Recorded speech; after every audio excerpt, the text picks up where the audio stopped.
तेजस्वी यादव विदेश से आते बांकीपुर चुनाव में प्रशांत किशोर और भाजपा के उम्मीदवार नीरज कुमार सिन्हा दोनों से लड़ेंगे और जीत की प्लान जो है पूरी तरीके से आरजेडी की उम्मीदवार रेखा गुप्ता के लिए तेजस्वी यादव तैयार कर रहे हैं।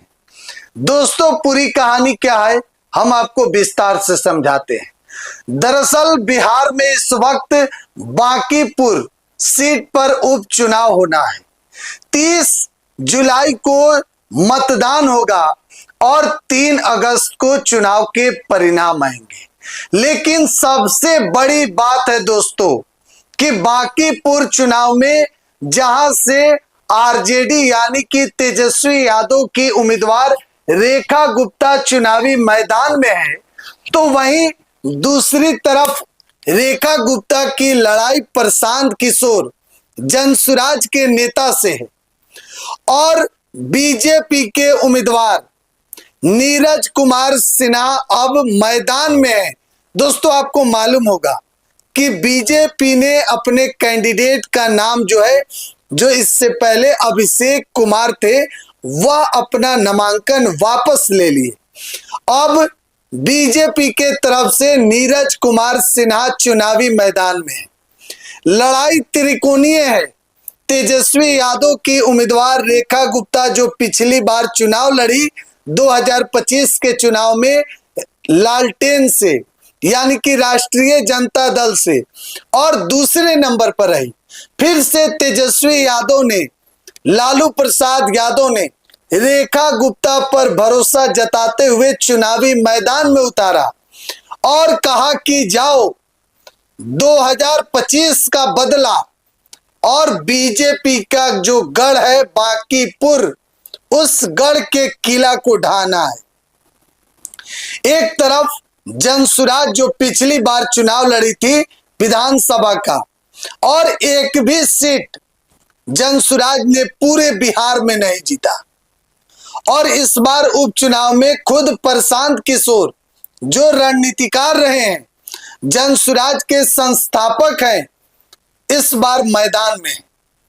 और दूसरी तरफ बीजेपी से पहला नाम अभिषेक कुमार का अनाउंस किया गया था, लेकिन अभिषेक कुमार ने अपना नामांकन वापस लिया और अभिषेक के जगह पर अब नीरज कुमार सिन्हा चुनावी मैदान में। दोस्तों, बांकीपुर का इतिहास और भूगोल थोड़ा आप पहले समझिए। तो बांकीपुर विधानसभा सीट 182 नंबर सीट है 243 विधानसभा में।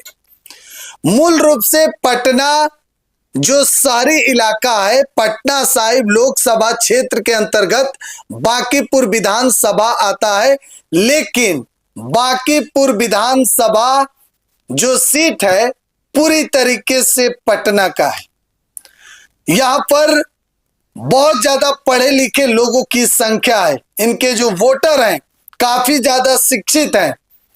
और बांकीपुर में पिछले 40 से 45 वर्षों से यहां पर लगातार बीजेपी के उम्मीदवार चुनाव जीतते आ रहे हैं। और पिछली बार 2025 में यहां से नितिन नवीन जीते, उससे पहले 2020 में भी, 2015 में भी, 2010 में भी, 2006 में भी, और उससे पहले नितिन नवीन के पिता भी यहां से बीजेपी के सिंबल से चुनाव जीतते रहे।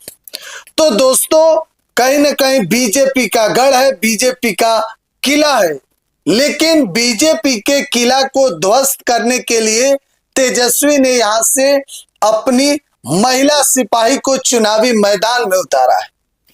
तो वहीं दूसरी तरफ प्रशांत किशोर जो यह दावा कर रहे हैं कि बीजेपी के गढ़ में घुसकर बीजेपी को हराएंगे।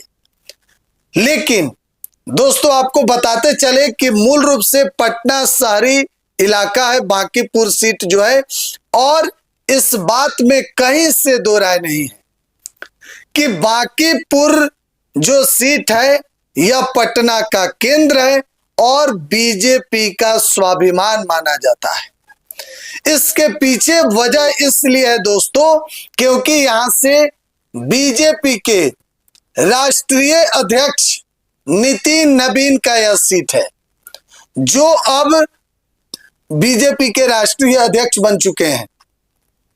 यहां से नितिन नवीन चुनाव जीते थे, उनके इस्तीफे के बाद से उपचुनाव हो रहा है। तो बीजेपी एड़ी चोटी का दम बांकीपुर सीट पर लगाएगी कि भाई किसी भी तरीके से, किसी भी कीमत में बांकीपुर सीट जो है वह जीतना है। लेकिन दूसरी तरफ प्रशांत किशोर भी पीछे नहीं हट रहे हैं। प्रशांत किशोर एक भी मौका नहीं छोड़ रहे हैं और जीत का दावा कर रहे हैं। और कहा यह भी जा रहा है कि इतने बड़े रणनीतिकार प्रशांत किशोर अगर पिछली बार चुनाव नहीं लड़े 2025 के विधानसभा चुनाव में, अब बांकीपुर में उतरे हैं तो जरूर इसके पीछे कोई बड़ा वजह, बड़ा प्लान होगा।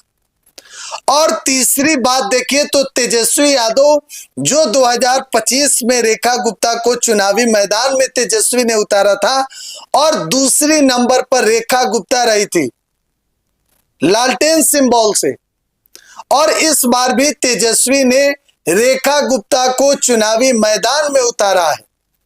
तेजस्वी यादव पूरी तरीके से 2025 का बदला लेने के लिए तैयार हैं। तेजस्वी यादव प्रशांत किशोर बीजेपी के उम्मीदवार नीरज कुमार सिन्हा के खिलाफ अपने उम्मीदवार को यहां से चुनावी मैदान में उतार दिया है कि जाइए और बांकीपुर विधानसभा जो सीट है उसे फतह कीजिए, बीजेपी के किला को ध्वस्त कीजिए।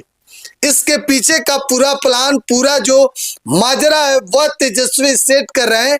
लेकिन कहा जा रहा है दोस्तों कि तेजस्वी यादव विदेश से आते बांकीपुर में जाएंगे और लगातार वहां पर अपनी उम्मीदवार के लिए प्रचार भी कर सकते हैं।